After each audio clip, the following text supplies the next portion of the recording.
नमस्कार, आप देख रहे हैं जैन टीवी और मैं हूं आपके साथ खुशबू परमार। आइए नजर डालते हैं शहर की प्रमुख खबरों की ओर।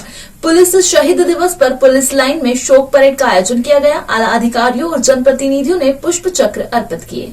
शहीद पुलिस अधिकारियों और जवानों की याद में शुक्रवार को पुलिस शहीद दिवस मनाया गया। इस अवसर पर देवास रोड स्थित पुलिस लाइन में शहीद पुलिस अधिकारियों और जवानों को श्रद्धांजलि दी गई।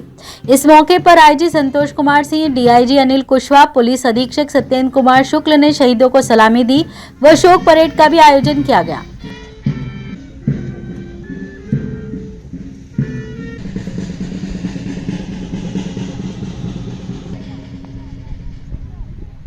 जहां सांसद अनिल फिरोजिया, विधायक पारस जैन, महापौर मुकेश टटवाल व कुलपति अखिलेश कुमार पांडे ने भी अपनी उपस्थिति दर्ज करवाई। वहीं उपस्थित सभी अधिकारियों ने अमर जवान स्मारक पर पुष्प चक्र भी अर्पित किए। जो देश के काम आता है।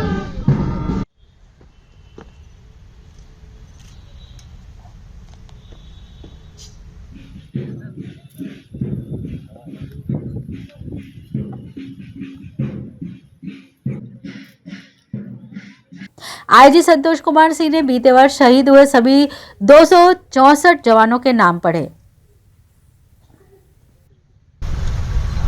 हमारे जिन साथियों ने अपने कर्तव्यों को निभाते हुए अपनी जान की कुर्बानी दी, और मैं उनके नामों का पूरे देश से शहीदों का वाचन करूंगा। आंध्र प्रदेश से constable K Ishwar Rai, head constable CS Srinivas Rao, head constable Malla Srihari, constable K Srinivas Rao, police constable Palla Ishwar Rao, constable D Ambedkar. जैसा आपको विदित ही कि प्रत्येक वर्ष 21 अक्टूबर को हम अपने शहीदों को याद करते हैं। इस बार पूरे देश में 264 हमारे पुलिस अधिकारी कर्मचारी साथियों ने अपने कर्तव्यों का निर्वहन करते हुए अपनी जान को न्यौछावर किया था। आज उन्हीं के सम्मान में उन्हीं को श्रद्धांजलि अर्पित करने के लिए आज स्मृति दिवस परेड का यहाँ पे आयोजन किया गया था। इसमें हम सभी पुलिस अधिकारी तो सम्मिलित हुए ही, साथ ही साथ हमारे शहर के जिले के जनप्रतिनिधिगण भी इसमें शामिल हुए। विक्रम विश्वविद्यालय का ग्रेड डिवोशन होने से नाराज NSUI ने सद्बुद्धि यज्ञ कर उच्च शिक्षा मंत्री का पुतला फूंका। कल्पना नहीं थी कि नैक मूल्यांकन में विक्रम विश्वविद्यालय का प्रदर्शन इतना खराब होगा। A++ ग्रेड के सपने देखने वालों के लिए A ग्रेड को बरकरार रखने के भी लाले पड़ जाएंगे। ऐसा इसलिए क्योंकि 7 वर्षों से विश्वविद्यालय की उपलब्धियों का खाता खाली है। इसके विपरीत इसका ढांचा चरमरा गया है। नतीजा सभी के सामने है। विक्रम को A ग्रेड होने से करीब 20 करोड़ रुपए का अनुदान राष्ट्रीय उच्चतर शिक्षा अभियान से मिला है। इस राशि से ऐसा कोई काम नहीं हुआ जो विश्वविद्यालय की A ग्रेड बचाने में सहायक होता। विक्रम विश्वविद्यालय को राष्ट्रीय मूल्यांकन एवं प्रत्यायन परिषद NAAC ने B++ ग्रेड दी है। 7 साल बाद NAAC टीम यहां निरीक्षण के लिए पहुंची।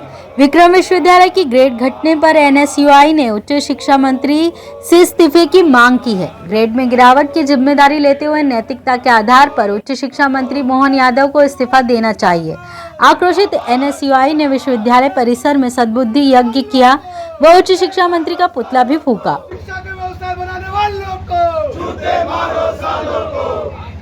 अरे मोहन यादव इस्तीफा दो, इस्तीफा दो, इस्तीफा दो, मोहन यादव इस्तीफा दो, इस्तीफा दो, इस्तीफा दो, मोहन यादव इस्तीफा दो, इस्तीफा दो, इस्तीफा दो। इस बाबत NSUI प्रदेश सचिव हिमांशु शर्मा व NSUI का समर्थन करने पहुंचे राजेंद्र वशिष्ठ ने कहा, माननीय उच्च शिक्षा मंत्री जी का पुतला दहन करा गया है। जिस तरीके से आई NAAC टीम में गिरावट, जो पहले A थी आज B++ पे हो गई है। विश्वविद्यालय की गरिमा को कहीं ना कहीं ठेस पहुंची है और हमारे NSUI के प्रदेश अध्यक्ष आशुतोष चोकसे जी द्वारा मंत्री जी को चेतावनी दी है कि आप नैतिकता के आधार पर अपना इस्तीफा दें, वरना अन्यथा पूरा चरणबद्ध आंदोलन, पूरे प्रदेश व्यापी आंदोलन NSUI चलाएंगे। आज यहाँ पर क्या क्या किया गया है? आज यहाँ पे हमने सद्बुद्धि किया है जिससे मंत्री जी को कुछ सद्बुद्धि मिले। उसके अलावा एक पुतला दहन कार्यक्रम भी मंत्री जी का हमने चलाया। राजनीतिक फायदे की कोशिश के कारण विक्रम विश्वविद्यालय की स्थिति बदतर हुई है और अभी वर्तमान में जो विक्रम विश्वविद्यालय का ग्रेडिंग की गई उसमें हम पहले A ग्रेड पर थे, अब B+ ग्रेड पर आ गए। कुल मिला के हमारा जो शिक्षा का जो क्वालिटी है, स्तर है, वो नीचे गया। कारण फलस्वरूप हम नीचे पायदान पे आए। B+ ग्रेड आने के कारण करीब 20 से 25 करोड़ रुपए की राशि जो अनुदान के रूप में हमें प्रतिवर्ष शिक्षा के उत्थान के लिए मिलती थी वो अब नहीं मिलेगी। उच्च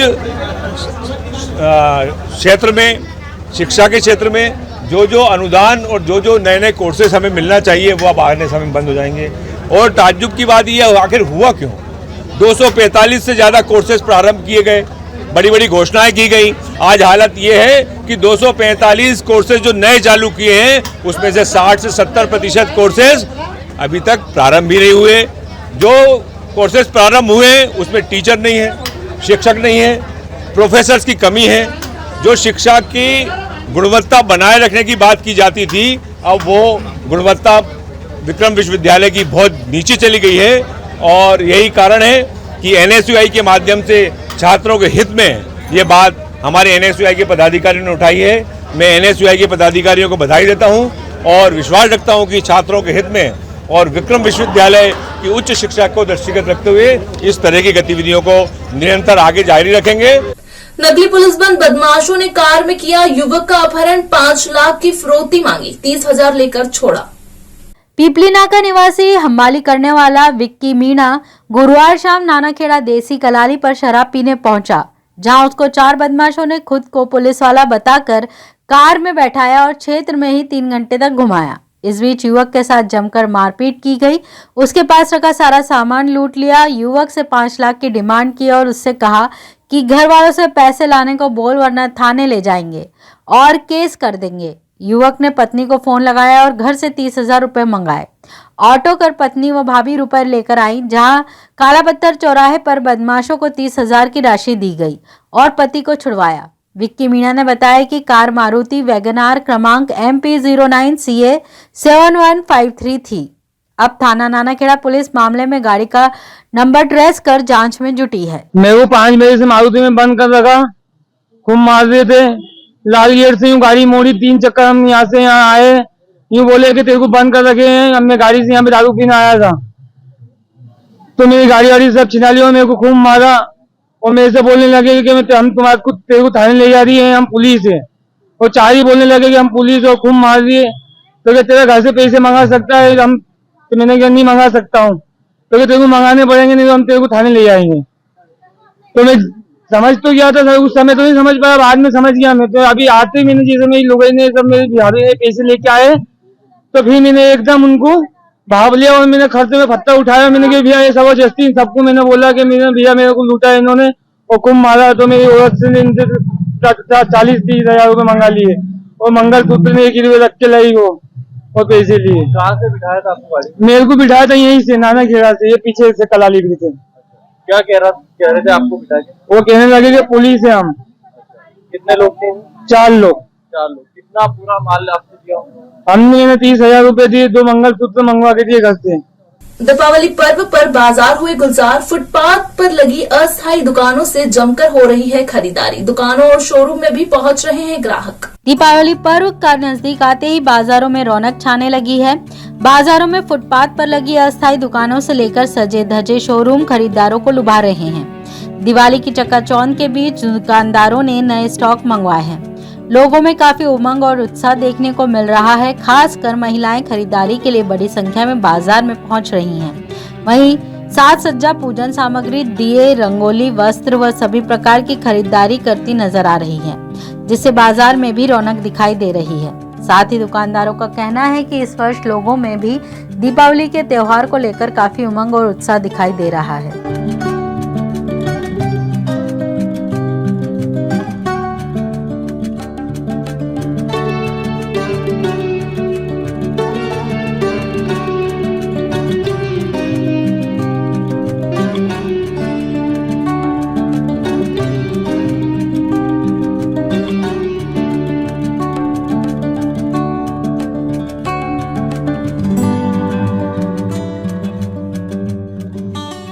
आठ वर्ष पूर्व हुए अलगाव के बाद पति ने पत्नी और पुत्र को अपने गांव बुलाया और काट दी पत्नी की नाक। शांतिनगर नीलगंगा चौराहा निवासी ममता का विवाह महिदपुर तहसील के ग्राम कंथालिया निवासी मांगीलाल पांडे से हुआ था। आपसी मनमुटाव के चलते 8 वर्ष पूर्व अलगाव हो गया और ममता उज्जैन में रहकर रेलवे में अस्थायी कर्मचारी के रूप में कार्य करने लगी। ममता के साथ रह रहे पुत्र नागेश्वर के नाम कंथालिया में 4 बीघा जमीन है। उसी विषय में बात करने के बहाने मांगीलाल ने ममता व नागेश्वर को कंथालिया बुलाया और पुत्र को कहीं और भेजकर विवाद करते हुए चाकू के वार से ममता की नाक काट दी, जिससे वह गंभीर घायल हो गई। इसका इलाज जिला अस्पताल में चल रहा है। घटना के बाबत पुत्र नागेश्वर पांडे ने बताया। हमने वहाँ पे बुलाए थे उज्जैन से, हम वहाँ पे कंथारिया गए थे। कंथारिया के बाद मम्मी को खेत पे ले गए थे और मुझे वहाँ पे गांव में पहुँचा दिया था किसी को लेने के लिए। गांव में बोले उनको लेके आ जाए, जहाँ पे जॉब करते हैं। उसके बाद में मम्मी को मैं फोन आया मम्मी के मेरे पास, तो रिटर्न गए थे तो उनको मार के भाग गए थे। वो क्या नाम है अभी? मांगीलाल पांडे उनका नाम। जी पापा है मेरे। मम्मी का नाम क्या है? ममता पांडे। कितने समय से आप दूर रहते हैं? 8-9 साल हो गए उनसे, साथ में ही नहीं रहते। 18 वर्षीय छात्रा की हुई संदिग्ध अवस्था में मौत। विद्यालय में अस्वस्थ होने पर हॉस्पिटल ले गए थे परिजन, मगर नहीं बच सकी जान। ग्राम नरवर कल्याणपुरा निवासी लक्ष्मी पिता अर्जुन सिंह पवार उम्र 18 वर्ष दशहरा मैदान स्थित शासकीय कन्या उच्चतर माध्यमिक विद्यालय की छात्रा थी, जहां उसकी तबीयत खराब होने के कारण विद्यालय के अध्यापकों ने उसके घर सूचना की। तब उसे एक निजी अस्पताल में भर्ती करवाया गया। तत्पश्चात स्वास्थ्य में सुधार होने के बाद परिजन लक्ष्मी को घर ले गए, किंतु वहां उसे फिर उल्टी होने लगी। तब लक्ष्मी को फिर परिजन निजी अस्पताल में लेकर गए, जहां उपचार के दौरान बालिका की मृत्यु हो गई। थाना माधवनगर पुलिस ने मामले को संदिग्ध मानते हुए मर्ग कायम कर शव का जिला अस्पताल में पोस्टमार्टम करवाया। इस बाबत एसआई लक्ष्मीकांत गौतम ने बताया। पाटीदार हॉस्पिटल से सूचना प्राप्त हुई थी कि लक्ष्मी पवार पिता अर्जुन सिंह पवार उम्र 18 साल की जहरीले पदार्थ खाने के उपरांत दौरान उपचार मृत्यु हो गई है पाटीदार हॉस्पिटल में, जिसमें तत्कालीन रूप से थाना माधवनगर पर मर्ग पंजीबद्ध कर जांच क्रम में मृतिका के पीएम की कार्रवाई संपादित कराई जा रही है, जिस पर पीएम रिपोर्ट के आने के उपरांत ज्ञात हुआ कि किस कारण से मृत्यु हुई है।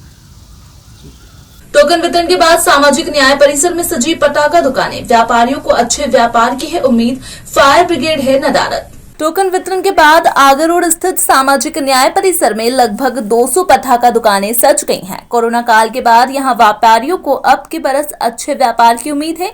एक व्यापारी अनुराग भाई ने बताया कि यहां फायर ब्रिगेड द्वारा अब तक सुरक्षा के कोई इंतजाम नहीं किए गए हैं।